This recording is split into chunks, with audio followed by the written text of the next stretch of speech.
Assalamualaikum warahmatullahi wabarakatuh. Hai adik-adik di Mintol. Ini saya mau jelaskan pembahasan untuk nomor 2 ya.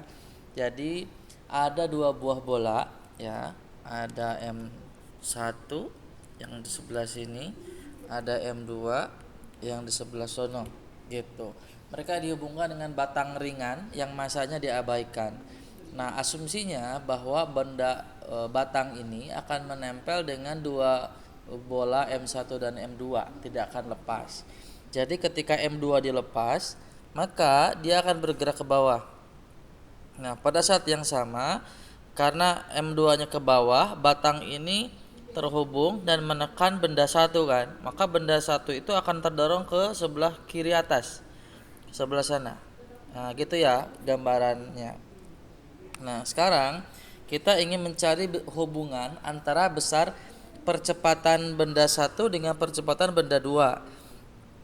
Nah, seperti biasa, setiap vektor yang muncul itu harus diproyeksikan ke sumbu. Jadi harus sumbu. Nah, kita gambarkan dulu garis bantunya. Ini sumbu X ya. Nah, yang tegak lurusnya berarti ke atas ini sumbu Y. Ini hanya sebagai alat bantu saja. Nah, setiap vektor yang muncul maka itu harus diproyeksikan ke sumbu. Nah, maka A2 ini diproyeksikan ke sumbu mana? Ke sumbu X. A1 juga sama, diproyeksikan ke sumbu X. Gitu ya. Jadi dia ditarik, dia kan pengennya ke sana. Nah, diproyeksikan ke bawah. Ini kira-kira yang disebut A1X. A1X, yang ini disebut A2X ya, karena dia nempelnya di sumbu X. Maka besar A1X, dia ketika ditarik ke bawah, sudut yang dijepitnya berapa? Nah, ini kan sudutnya, sudut A1 dengan sumbu X. Berapa besarnya? Dia bertolak belakang dengan sudut 60 ini. Maka besarnya juga pasti ini adalah 60 derajat. Nah, sehingga A1X itu adalah A1 dikali cos 60. Gitu ya. Nah, bagaimana A2X? A2X juga dia ketika ditarik ke sumbu X ke situ. Nah, dia kan menjepit 60. Maka A2X juga adalah A2 cos 60. Nah, karena A1X dan A2X sesumbu, mereka akan seolah-olah terlihat bergerak bersama-sama. Karena kan diikat dengan batang ringan itu kan. Batangnya tidak putus dan juga tidak jadi lebih panjang. Artinya besar A1X itu harus sama dengan A2X.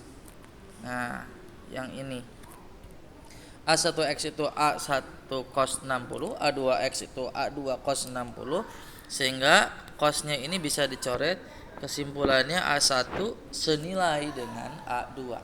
Oke, bisa diikuti dulu sampai situ. Nah, berikutnya bagaimana mencari tekanan batang ya, tekanan batang. Ini nggak usah dilihat. Nah, sama seperti di sistem katrol dulu yang pernah jelaskan, untuk mencari tegang tali lihatnya kan per benda. Nah, ini untuk melihat tekanan batang juga lihatnya per benda. Yang pertama kita meninjau benda M1 dulu. Nah, ada gaya-gaya apa tuh di M1? Vektor apa saja? Ada W ya. M1G ini W. Terus ada tekanan batang yang arahnya ke situ. Ada normal yang arahnya tegak lurus. Di normal itu selalu tegak lurus bidang. Nah, 30 derajat yang di sini itu akan senilai dengan apa? Kalau n-nya diperpanjang. Nah, maka sudut ini juga nilainya 30 non. Nah, kita ingin memproyeksikan vektor-vektor yang ada, maka seperti biasa kita buat garis bantunya. Nah, ini sumbu X ya, yang sejajar bidang, karena kan dia bergeraknya di bidang itu, si benda M1. Yang vertikal ini sumbu Y. Nah, maka M1G atau W1 itu kita proyeksikan ke sumbu X ya. Nah, kalau 30-nya di sini 30, kemudian di sini pasti berapa? Pasti 60 kan? Gitu. Nah, sehingga M1G ketika dia diproyeksikan jadi di sini W1X. Nah, maka besar W1X itu adalah M1 kali G kali cos 60. Itu ya, karena ngejepit yang 60. Nah, berikutnya vektor yang mana lagi yang mau diluruskan? Ada T. Nah, T ini dia diluruskan ke sumbu X juga. Nah, kebetulan sudut yang dibentuk oleh sumbu X dan garis ungu tegang tali ya, itu kan juga bertolak belakang dengan sudut 60 derajat nih, sudut dalam ini. Maka ini juga pasti nilainya 60. Maka ketika T diluruskan ke sumbu X, maka besar T X adalah T cos 60. Sampai situ dulu. Bisa diikuti? Nah, dia kan bergerak. Kalau bergerak dari konsep umum hukum Newtonnya, sigma F sama dengan MA. M-nya M siapa? M1 dong. Ya. Kenapa? Kan kita ninjaunya per benda. Nah, sigma F-nya siapa? Gedean W1X atau gedean TX. Nah, geraknya kan ke kiri atas. Kalau ke kiri atas, maka dia akan lebih besar TX-nya. Maka nulisnya harus TX dikurangi W1X. Ini senilai dengan M1 dikali A. Oke. Sampai situ bisa diikuti? Nah, ini bentuk lainnya adalah ini. Nah, jadi dapat nanti T cos 60 itu adalah TX adalah M1A ditambah W1X. Nah, nanti dapatnya begini. Bisa diikuti dulu ya. Nah, sekarang tinjau benda 2. Kalau tinjau benda 2, maka benda 2 itu akan bergerak di sumbu apa? Di sumbu vertikal. Oke. Maka kita bikin dulu garis bantunya. Nah, sorry.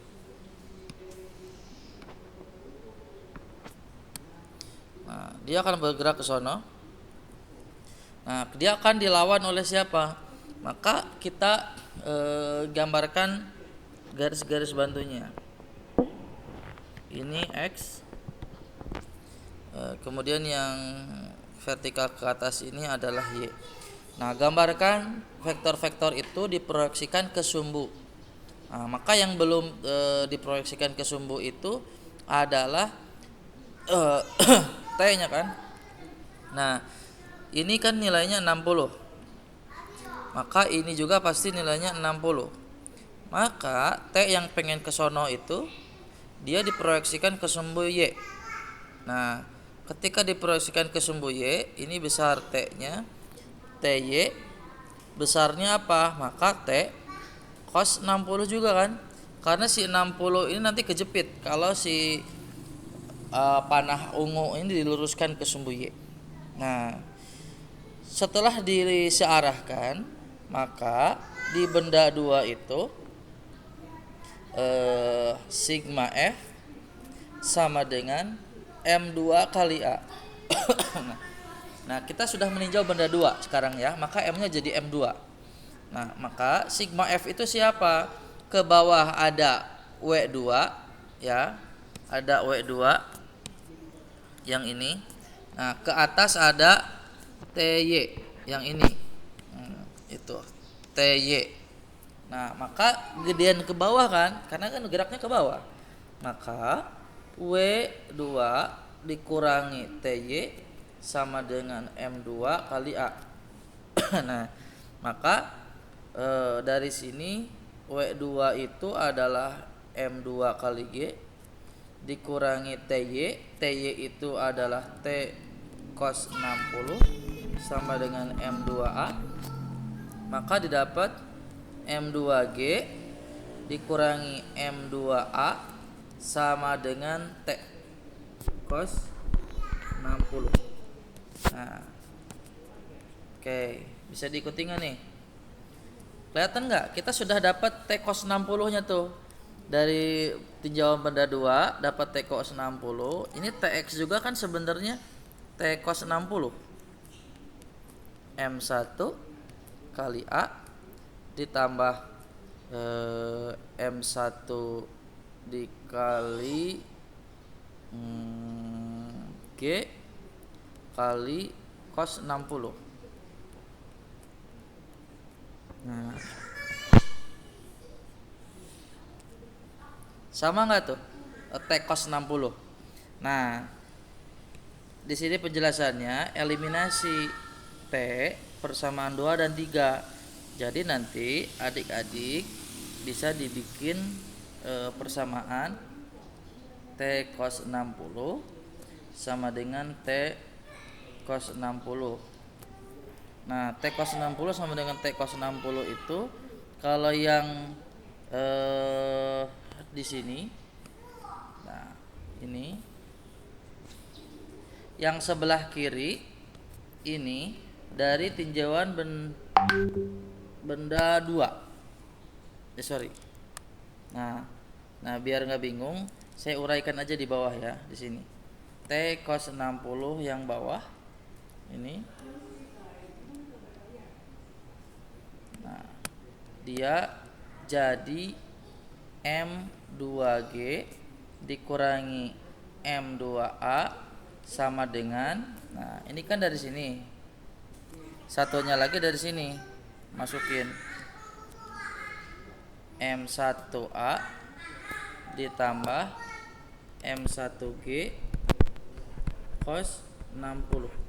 Nah, yang sama-sama A digabung. Nah, yang sama-sama A. Nah, maka M2-nya mendingan ke kanan ya.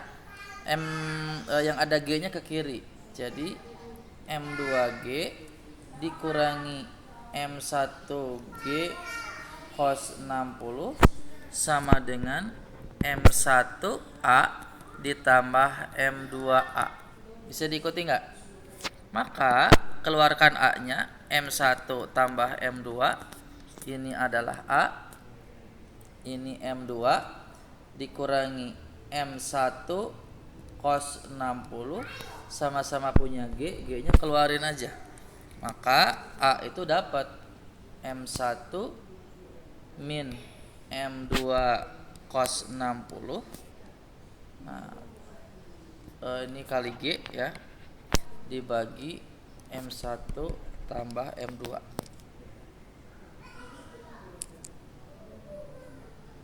Oke. Dapat? Nah, itu ada muncul setengahnya gimana? Cos 60-nya diurai. Nanti cos 60-nya diurai. Bisa ya ngurai cos 60, kan cos 60 itu setengah. Jadi M1 saya urai aja, M2 setengah gitu ya. Nah, per M1 tambah M2 gitu. Ini dikali G. Nah, yang atas itu kan dibikin penyebutnya sama. Jadi 2M1 dikurangi M2 per 2. Nah, M1 tambah M2 itu nanti nempelnya di sini.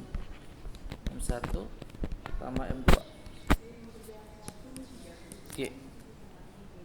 Bisa diikuti? Nah, sehingga dapat kan? Sama gitu. Nah, itu adalah untuk A-nya ya. Nah, bisa diikuti. Nah, sekarang kalau A-nya sudah dapat, sudah terbukti, kita ingin mencari tekanannya kan. Nah, maka tekanan itu ya tinggal dimasukin aja ke salah satu persamaan. Misalkan kita sudah dapat persamaan yang